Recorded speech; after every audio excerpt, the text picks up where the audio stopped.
Я, собственно, руководитель пресс-службы Российской академии наук. Найденова Александра Натальевна. Как еще раз, простите, Александра... Натальевна. А как вас папу звали? Сережа. Натальевна – это отчество по матери.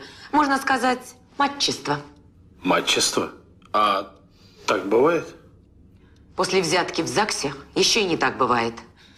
И вообще, вы свои мужские шуточки бросьте. Я, между прочим, феминистка. С женщинами? Нет, это лесбиянка.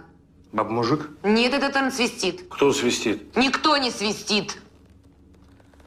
Я считаю женщин венцом творения. А мужчин гендерными узурпаторами. А, понятно. Ебанутая.